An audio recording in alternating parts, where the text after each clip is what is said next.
The Kalb Report is funded by a grant from the Ethics and Excellence in Journalism Foundation.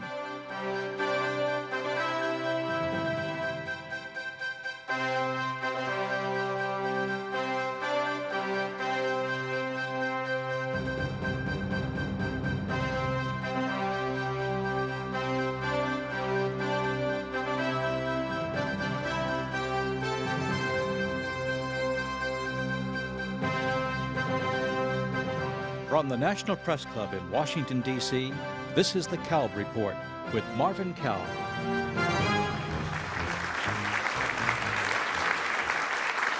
Hello and welcome to the National Press Club and to another edition of the Kalb Report.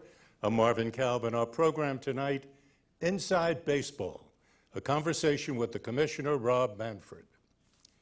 Play baseball, a short phrase that ignites hope, pain, and passion in many a baseball heart, provides a glorious opportunity for a fan, that's me, to talk baseball with the man, that's him, who currently manages Our National Pastime. I have but an hour of his time, and I have a lifetime of questions. So let's get started and talk with Rob Manfred, the Commissioner of Baseball. Manfred assumed this position and responsibility on January 25, 2015. He replaced Bud Selig, who had held the job since 1992. Manfred worked for Major League Baseball, MLB as it's called, since 1998. Much of that time as a lawyer negotiating with the Players Association. Early on as commissioner, he acted to quicken the pace of the game, to say he would not reinstate shoeless Joe Jackson, and to make clear that he would meet with Pete Rose, banned from baseball since 1988 for gambling. So, Commissioner Manfred, welcome to the Kalb Report. We now know that you have met with Pete Rose, so tell us what happened. You're going to have to wait to find out what happened. Actually, I had a good meeting with Mr. Rose, and I think the one thing that I am prepared to say, I made a commitment to Pete that I would give him a decision before the end of the calendar year. I think that his requests, or various requests for reinstatement, have been out there a long time, and he's entitled to a definitive decision, and I'm going to give him one. Now, your predecessor, Bud Selig, decided that he and professional baseball would have absolutely nothing to do with Pete Rose. Now, you worked very closely with Selig for a very long time. Am I safe in assuming that you share Selig's judgment of the whole Rose matter? Well, I hope as a general proposition, I share Commissioner Selig's judgment because I'm a huge fan of his and I think he has great judgment. I don't think that I'm prepared to say, or you should think, that I share his judgment with respect to Pete Rose. I haven't made my mind up yet about Mr. Rose, and when I do, there will be a public decision. Can you help us understand why this delay? What is so difficult that you have to go through?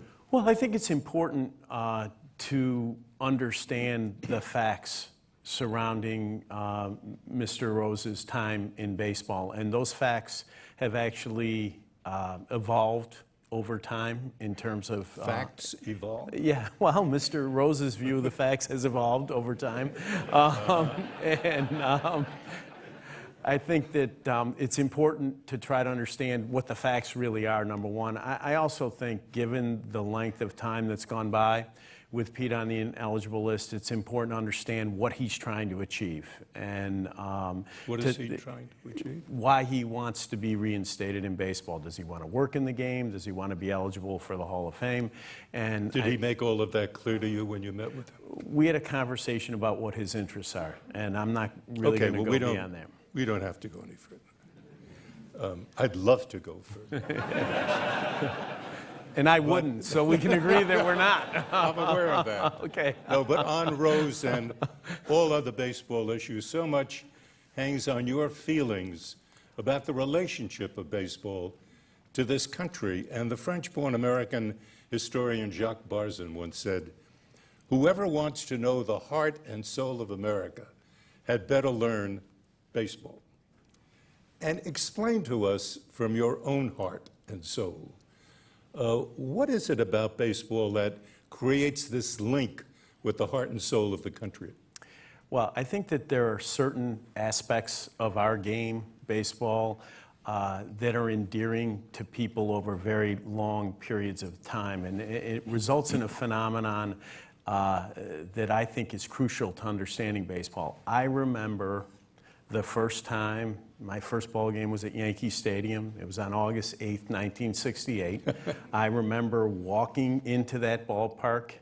I was 10 years old, and the ballpark opened in front of me. And it was a magical moment that I will never forget. It's interesting, when you have a job like mine, people do nice things for you sometimes. My friend Pat Courtney, who's here in the audience tonight, that day at Yankee Stadium, Mickey Mantle, who was my hero, hit 2 home runs. Oh. And it turns out that it's the last time he ever hit 2 home runs in a game.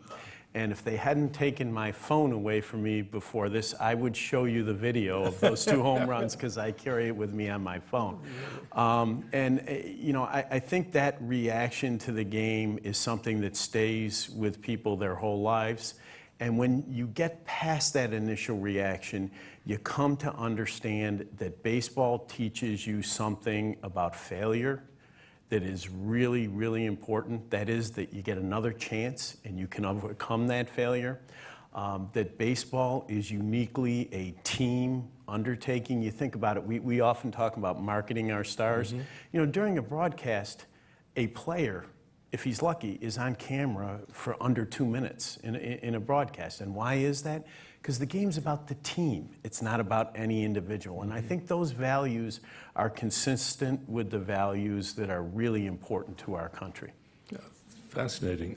We've had 44 presidents of the United States, but we've only had 10 baseball commissioners. So let's recognize it as a big job, and you're relatively new to that job. But up to this point, what do you see as the major challenges currently facing baseball? Well, I think the biggest challenge for us is generational.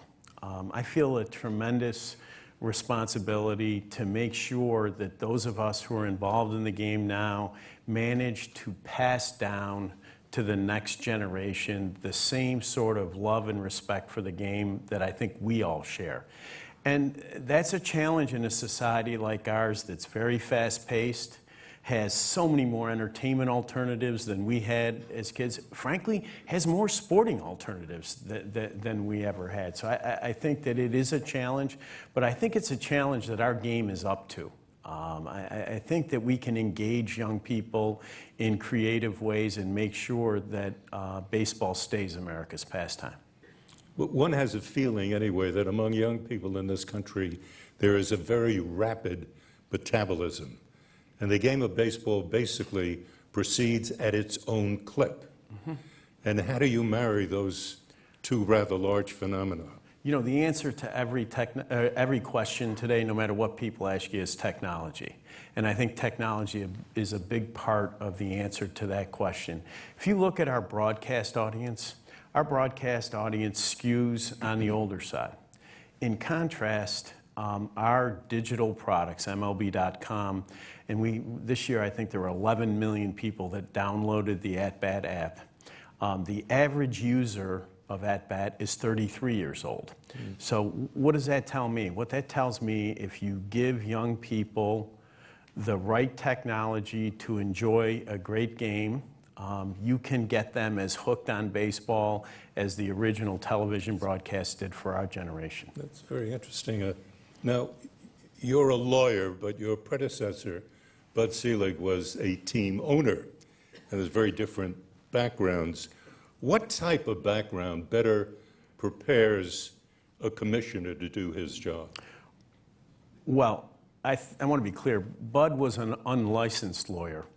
He practiced law all the time, and actually admits that. I think that being a team owner was really important to being successful as the commissioner at the point in time, particularly that Bud assumed the job. And I say that because we're at a point in the history of baseball, really the economic history of baseball more than anything else, that the key to the job was bringing unity among the owners so that they could deal with the economic issues facing the game. And I think as a one-time owner, he was uniquely qualified to create that unity. In terms of being a lawyer, I think being a lawyer is, and I know this is not a popular view in American culture, is great training for being in business and frankly being in a variety of professions, and it has been a huge asset to me as I've spent my first less than a year on the job. Well, I'm sure you noted I said his job, but what about her job? Do you envisage a woman as commissioner of baseball? I do think that there will be a woman commissioner of baseball at some point in time. I do think another of the unique aspects about our game is it's very appealing to women and families. And it's crucial when you sell 81 dates like the Learners do here in Washington. You need families in the ballpark, and you need women making decisions about family entertainment in order for your product to be successful. But what about women as managers and maybe even one day as players? Well, I think to continue to attract women to the game, you have to open those doors. You think about some of the things that have happened just this year I think are really important. ESPN on their Sunday night broadcasts have a female that's one of the lead announcers in the booth, and I think that's indicative of a trend that you're going to see in baseball. Our senior vice president in the baseball operations department in New York is a female. She's been assistant general manager in a number of organizations, and I think you're going to see more and more of that. Do you feel then that baseball has overcome a gender gap, if in fact it existed? Overcome would be too strong a statement. I think it's an area where we've made some progress, and it's one of those topics that we will continue to work on to make sure that we have the kind of diversity in our workforce that I think all employers should strive for. I've always had, when I've thought about commissioners, never having met one before, I've always pitied them. And no, seriously, and the reason I pity them is that on one side of their operation, they have these wealthy, powerful owners. And on the other side, they have these wealthy, powerful players. And you must be an awfully wonderful negotiator to be able to maneuver between these two groups. Well, of all the thoughts I've had about my job, so far, pity is not one of them. I really do feel like I have the best job in the world. You know, our owners, I think people have probably a view that's more of a caricature than reality. They are very, very successful, wealthy, powerful individuals, but they're also on most topics shockingly cooperative. They really are. And you know, are they all baseball fans? Oh, I mean, you do not get in this business if you're not a fan. You know, 162 times in 183 days, no one would subject themselves to that if they were not a fan. And you live and die. Look, Mr. Lerner's going to shake his head. You live and die with each of those, you know. On the player side, I'll say the same thing. I don't know, you know, professional athletes and other sports all that well. For a very long time, I've worked with our players. I think they're a very appealing, talented group of human beings.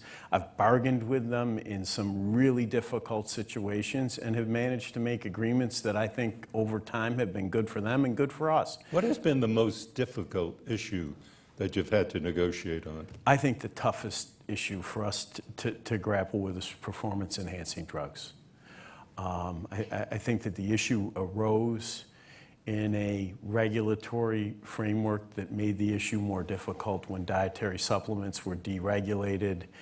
There are lots of substances out there available over the counter. It was hard for players to know what was going on. It was hard for us to know what was going on. And you know, the difficulty with performance-enhancing drugs, they work. And it was a very difficult issue for baseball to come to grips with. And you know, among the big points in his legacy. I think Commissioner Seelig deserves tremendous credit for leading baseball through what was a very difficult era. Do you feel that you are finished with that era? Oh, I will never utter those words. I think performance-enhancing drugs are a constant temptation to athletes because they work. The reward, if you get away with it, can be tremendous in terms of the financial rewards and your performance on the field. And as a result, we need to be constantly vigilant. There's always somebody out there who's trying to find a new way to beat our testing, to improve performance, and not just for baseball, but for all sports. It is an ongoing battle. How many players in the course of the year, say this past year, have been caught? Positive tests will be a handful in a given year, less than 10 at the major league level. We think that we have the best testing program in professional sports. We not only test with urine tests, we test with blood tests, and we also have a really well-developed investigative capacity. So even if you manage to beat the test, we're still out there investigating whether people are doing something that's wrong. And as a result, we think we have pretty good deterrence for the use of these drugs. Baseball is now, I'm told, a $9 billion business. It's a big business. And a year or so ago, it attracted 74 million spectators in one season. How would you compare Major League Baseball with the National Football League, the National Basketball Association, the National Hockey League? I mean, is it all, because it's big-time sports, is it all essentially the same, or are there differences, and what are they? Well, there are differences. I mean, they're all great entertainment products. And obviously, people in America spend a lot of time and money on those entertainment products, and they're all successful to a greater or lesser extent. I think the difference with baseball is that we are really reliant, for example, in comparison to football, on our live entertainment product. We're really focused on the in-ballpark experience because of the number of tickets we have to sell every year. Football is more, would skew sort of the other direction in terms of being a television product. Obviously, our games are televised. We make a lot of money from that as well. But it's really important in baseball to preserve a family-oriented ballpark experience, and I think that's one of the big differences. Economically, I think the sports vary significantly on the amount of revenue that's generated centrally by the league as opposed to individually at the team level. Baseball, certainly in contrast to football, has much more local revenue, and that creates different issues for baseball because of the disparities that exist between the markets. We were talking a little bit ago about scandal, and my mind goes to the so-called Black Sox scandal of 1919, and Judge Landis was made commissioner, and he ruled with an iron fist, and scandal has no place in baseball, he argued, but as you pointed out, there's been a lot of that, perhaps now under better control, but can scandal of one sort or another ever be fully eliminated from baseball when there is so much money sloshing around? Well, I think, let me say two things about that. Number one, I think the most important aspect of a job like the one I have now is to try to protect the game from, as you put it, scandal or anything that can impact the integrity of the play of the game on the field. That's why I identified performance-enhancing drugs as the toughest issue. Money, big money creates temptation, but I think that we work really hard to try to protect the game from those sorts of threats, and we see it as the most important responsibility that we have. This is probably a silly question, but is there too much money around in baseball? Are people being paid too much, or are the tickets costing too much, or the hot dogs costing too much? I mean, what's going on there? Well, too much money is an interesting concept. Rarely do people agree that they have too much money. But I would say this. I think that baseball players are entertainers.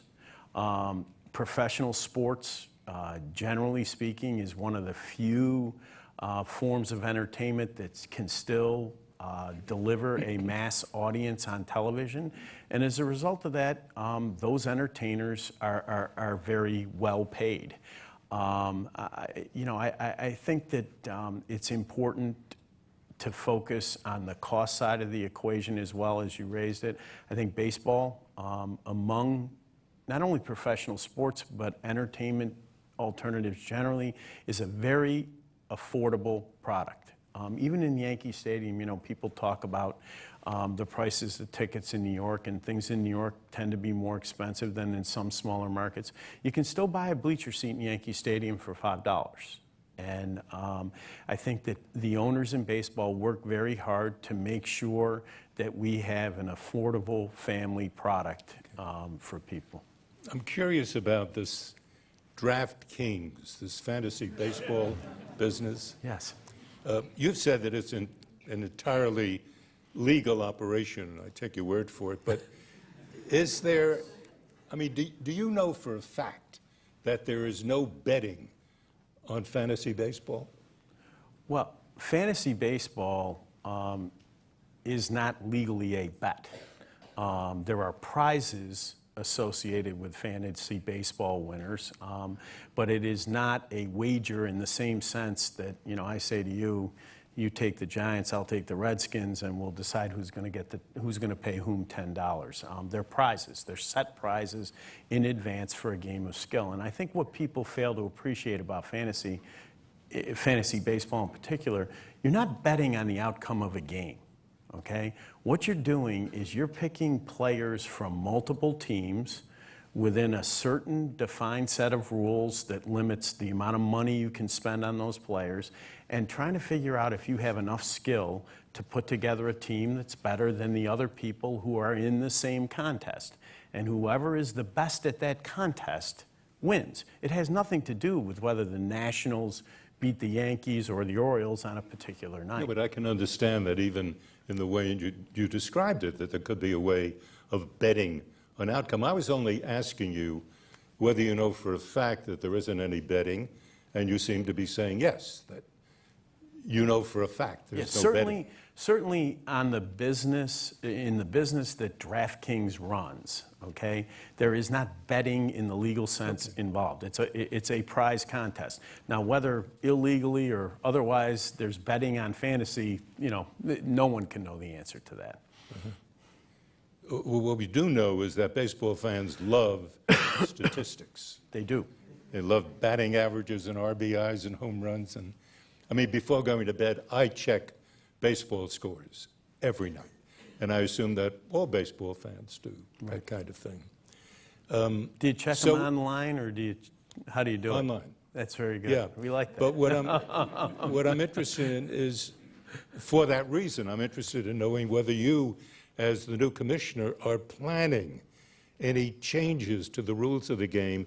And I have very much the Barry Bonds home run record in mind. Are you thinking about that? I think that it's important to show a lot of respect for the record books as they have been written. Mm-hmm. And I think that when you get into or breach the area of adjusting records or putting asterisks on, you start down a road that you don't want to start down, because there's been different eras in the game where there were different things that have affected the numbers. You had the dead ball era, you had the period of time when people assume or know that people were using steroids, and you can't make judgments as to how those numbers have been affected in any quantitative way. So I think the better way to deal with those statistics is to have a body of statistics and a nice history that explains that there were different things that affected statistics in different eras, and leave it to people's individual judgment as to how the numbers should be interpreted. But how do you somebody asks you who's the home run champion, Well, I know what do you say? that the individual that has hit the most home runs in the history of baseball is Barry Bonds. That's my answer to that question. Even if what? even if drugs might have been involved. Yeah, I think that you have to recognize the fact that Barry Bonds hit more home runs than anybody in the history of the game. And if you want to make a judgment that you think, for example, Hank Aaron was a better player because you think Barry Bonds did something that Hank Aaron didn't do to enhance his performance, that's your personal judgment. I don't feel compelled to make that judgment. Go back to 1994, and that was the big year of the big strike. Mm-hmm. And the commissioner at that time decided to shut down baseball for the rest of the season, including the World Series. Mm-hmm. Can you imagine, this is a nightmare for you, can you imagine a situation arising where you would feel impelled to shut down baseball, something come up? Well, let me go back to 94 for just a second. I think it's important to understand that the players went on strike in August of 1994.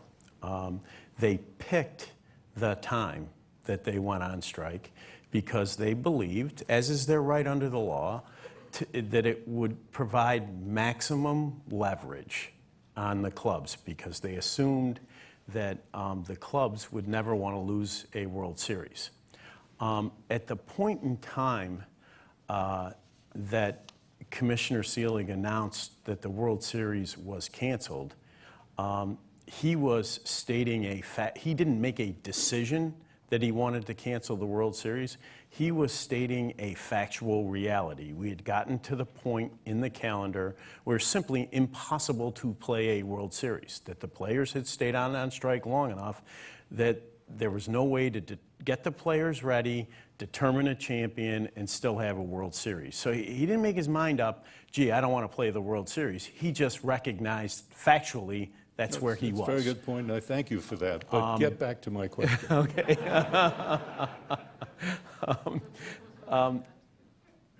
I find the thought of confronting a situation where you would deprive America of a World Series, I think would be the most difficult and tragic turn of events. And I find it difficult to imagine the circumstances in which I would say, we just can't do this. I think it's important to look at history when you answer a question like that. Remember that, President Roosevelt, I've actually seen the letter, encouraged baseball to go forward during World War II. And I think that the part that baseball played in the recovery after 9/11 is one of the proudest moments in baseball history. Okay, I'm glad that you answered it that way, that you can't think of a reason.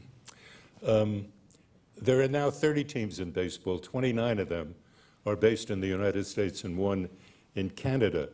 So out of curiosity here, can you imagine expanding baseball to include a major league team from Mexico or Japan or Cuba? Well, I would answer those three countries differently. I think that the logistical issues associated with a team in Japan, as appealing as it would be from a business perspective, would be huge when you have an everyday game.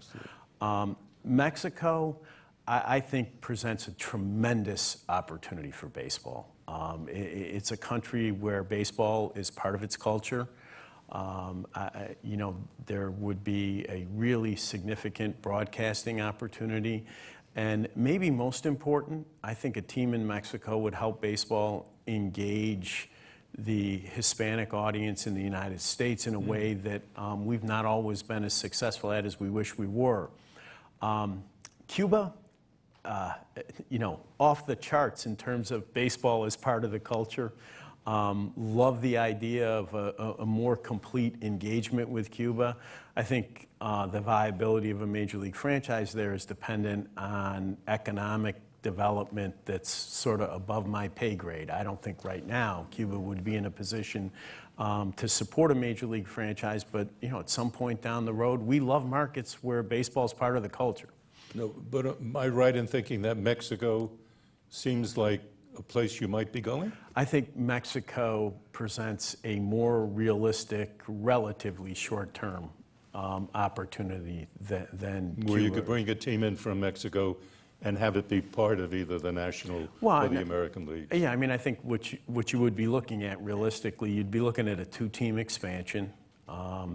And what's the second team? Well, that's part of the issue.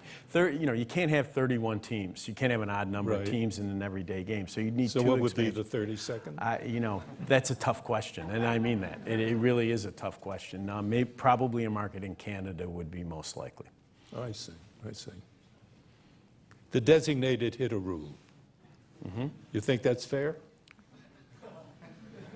You mean that it's different in the two leagues? Yeah, well, I mean, in the American League, a pitcher doesn't have to bother hitting. In the National League, he does. And when they play against each other, and we're doing more of that, it seems to be, just on the surface, unfair to the American League pitcher. Can you argue with that? Well, I think that the difference between the two leagues in terms of the designated hitter is something that we should not lightly get rid of. League identity in baseball is a very important thing.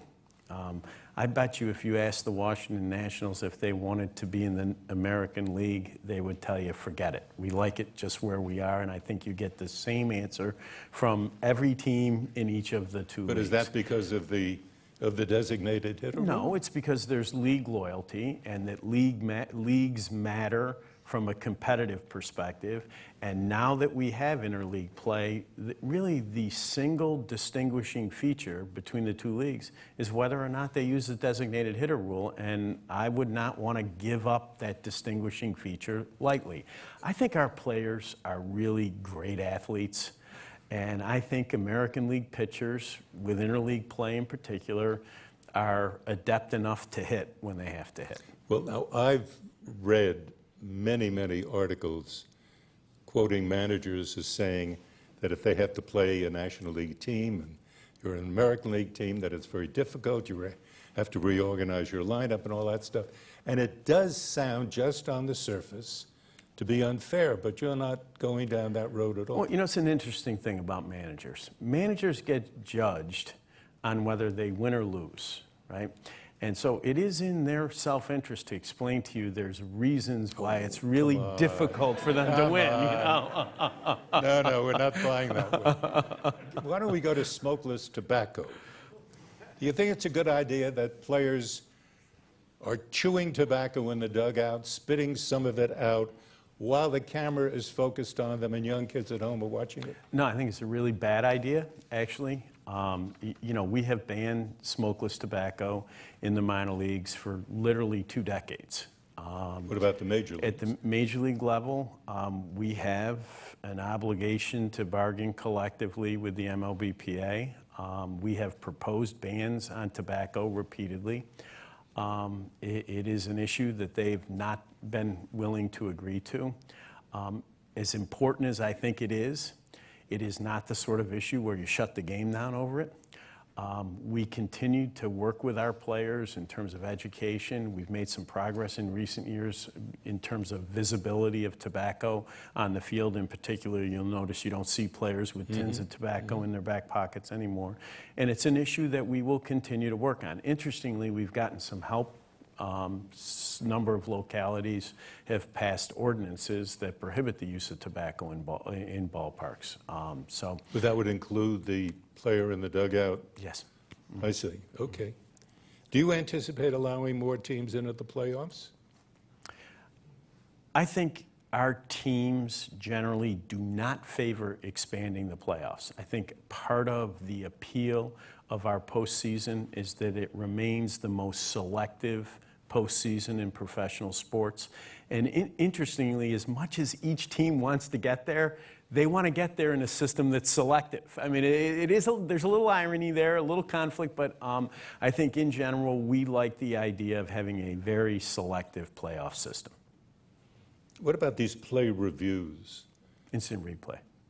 I'm sorry? Instant replay. Yeah, well, no, I'm talking about how you get to the 7th, 8th, 9th inning, and then suddenly there's a play, and the manager wants to contest it, and then all of the umpires gather around like helpless children, waiting for somebody from New York whom you never see say yes or no, and then this and that. What, I mean, is that really a plus for the game? Well, I think it's a huge plus for the game, and I think it's a huge plus for the game for one very fundamental reason. We didn't embark on the instant replay system without doing a lot of research. And when we think about changing the game on the field, our research is focused almost exclusively on one thing, and that's what do the fans think. And our research suggested that fans overwhelmingly wanted us to use the best available technology to get important calls on the field correct.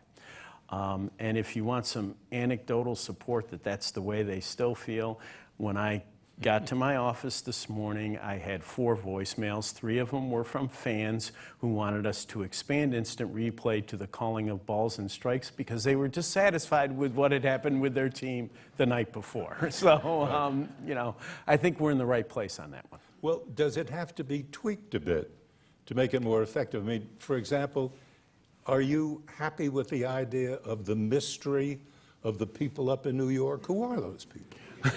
Those people are the same guys that work on the field. Well, then why can't we see them on the field? That's a question of efficiency.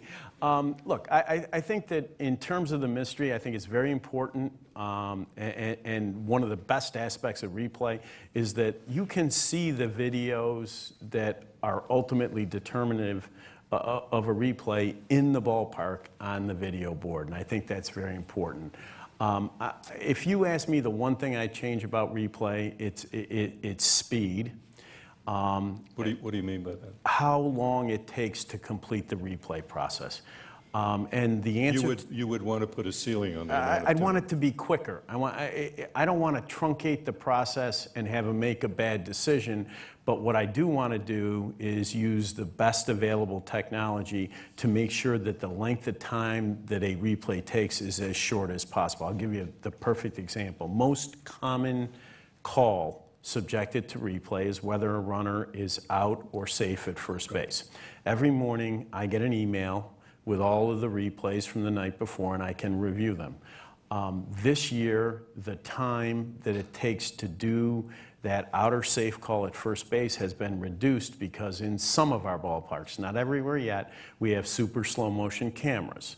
That improved technology makes it much, much easier to review that call and get it right. Are the people, go ahead. And we need to continue to use that sort of technology to make the replays as quick as possible. Are the people in New York using technical facilities that we as fans watching a game do not have? Do they have special cameras? Oh, absolutely. They each umpire, the people that review literally are working umpires. So instead of being assigned to the Baltimore-Washington series, you're assigned to the replay room in New York, and they rotate through. Same guys, they actually rotate through.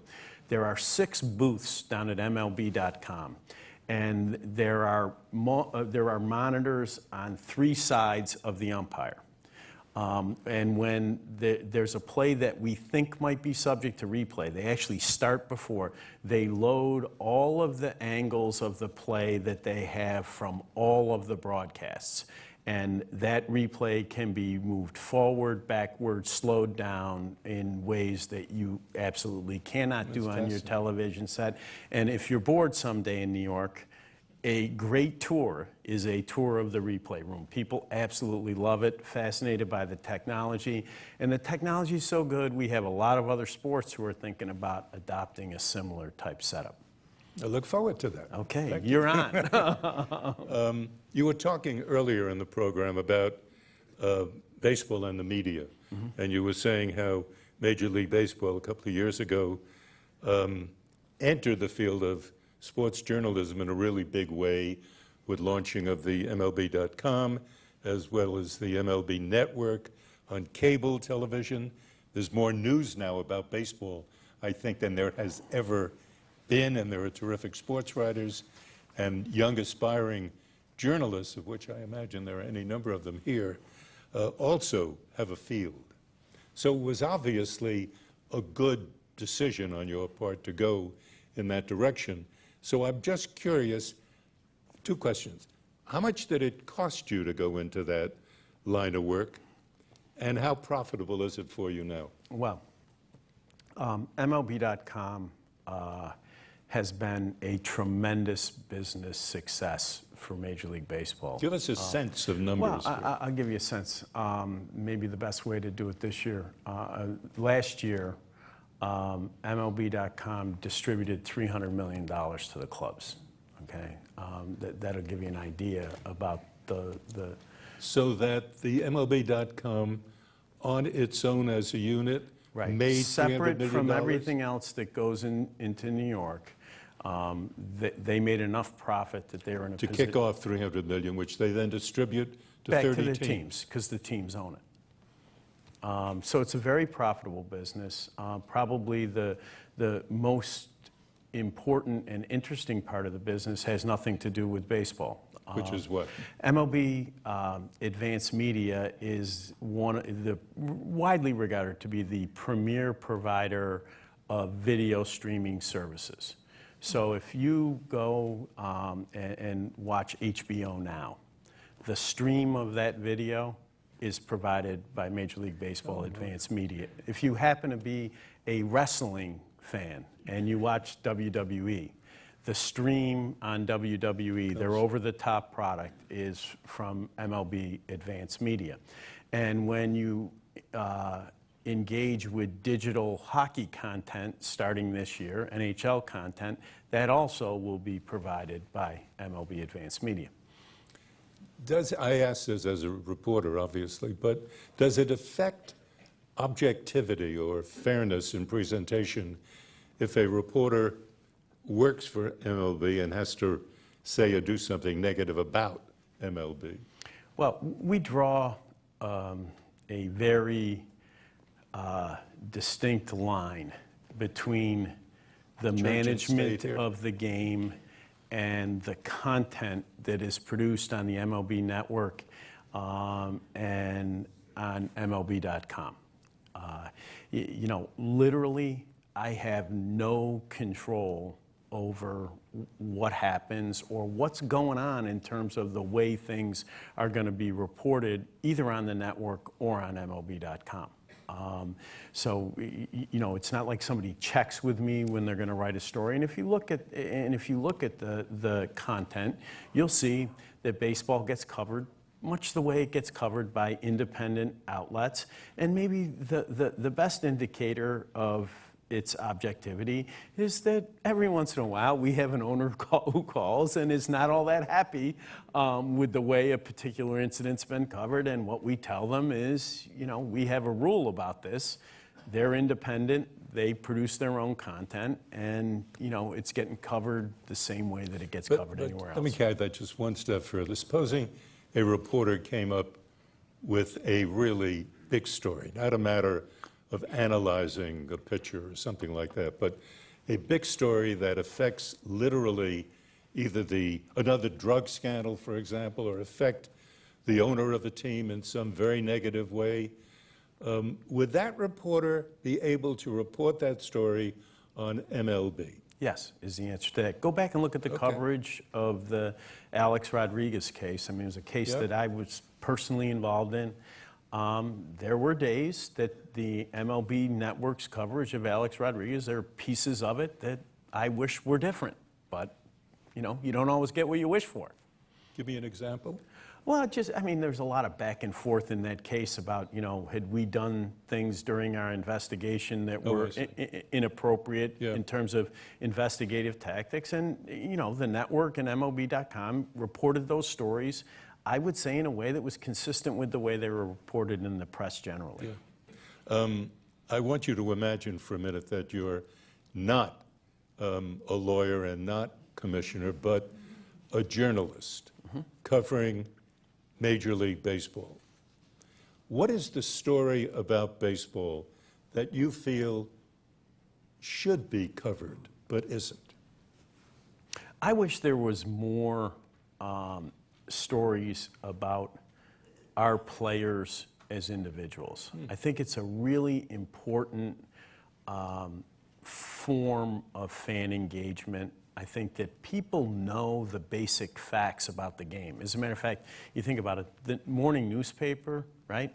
By the time you get your morning newspaper, you already know everything you want to know about what happened the night before because you've looked at it online already. And I think that... But I still want to read the reporter writing for that newspaper. But I think that, you know, access to professional athletes with those sorts of human interest stories is a really important kind of story for a game like ours where your fan needs to be fully engaged because it's an everyday game. Looking into the future a bit, how much of your, in your job, do you pay a lot of attention to tradition on the one side or the innovation and major technological change on the other? How do you work with the two? Toughest decisions in my job relate to the balance between the history and tradition of the game and the need for this institution to change like every institution has to change. Instant replay is a great example of it. Some of the things that we did with pace of game or time of game this year is another example. You know, we started last November with a group of people in a room talking about pace of game. Our fan research showed that it was an issue that was of concern to fans. You can imagine why, right? Our games ran on average 3:02 last year. What do you spend 3 hours doing in today's society? So it was a concern. And we started talking about some ideas. And one of the ideas was we could use a clock to move things along in a variety of ways in the game. Well, there were some of the more traditional people in the room who were like, oh my God, you've completely lost your mind in month one. What are you thinking about here? And, you know, we experimented. We have a league for people who are about to become major leaguers in the fall called the Arizona Fall League. We used clocks out there. It was interesting because we got reaction from players, but maybe more important is we sent our traditionalists out there. They watched it, they saw it, and they realized, hey, you know, I kind of like the way this is all moving along. This might actually be a good thing. And so you have to move forward with necessary changes with a process that brings your traditionalists along with you. Okay? If you don't have that process, you really run a huge risk that you're going to get this traditionalist backlash and have a real problem on your hands. So it's about process. You might not go beyond the 2 minutes, 25-second rule. Well, look, I think the inning breaks are a product of what you've sold to broadcasters, right? I mean, it's commercial time. I think, you know, we experimented with two forms of a clock in the Arizona Fall League. One was the 2:25 or 2:45. It's a national broadcast inning break. I think that we will continue to use that clock. I think the real question is, do we move forward with the second clock, which actually gave the pitcher only 20 seconds to deliver in between pitches? And whether we go forward with that second clock is an issue that will be the product of conversations internally and then with the Players Association. Is that likely to happen fairly soon? Those conversations will take place over the next couple of years. I personally am a proponent of moving forward with that second clock. That there be 20 seconds? Yeah, I think it improves the pace of the games, takes some needless delay out of the game, and will not change the game. From the perspective of the player, he'll be able to adjust to that 20-second clock. That's my own view. I'd like to ask you a question which is sort of an uncomfortable one, which has to do with the world in which we live today, which is terrorism. Do Do you, how do you even begin to think about the dangers of terrorism when a baseball stadium is just open? I mean, people just go in. And even if you have a rather cursory check, it would be incredibly easy to create mischief. And have you talked to owners about this? Have you thought about the issue? It's a huge issue in baseball. We have a large security staff in Central Baseball. Their principal responsibility is to ensure the safety of fans in ballparks. We engage with clubs that have their own individual security operations. We have worked closely with the clubs in order to obtain safety certifications from the federal government. Just this year, at the beginning of the year, we started using magnometers in stadiums on a mandatory basis. So we feel our ballparks are safe, but it's sort of like the issue of performance-enhancing drugs. We are constantly out there trying to get better to make sure that when our fans go in the ballpark, they're as safe as they can possibly be. So you told us earlier on about how you were a Yankee fan and your first look at Mickey Mantle hitting 2 home runs. I was wondering why you were a Yankee fan, and I'm asking that in a broader context here because it's the Yankees, and you know, it's damn Yankees, and it's part of our culture. So what is it about the Yankees? Well, you didn't ask me if I'd outgrown being a Yankee fan. Well, have you outgrown?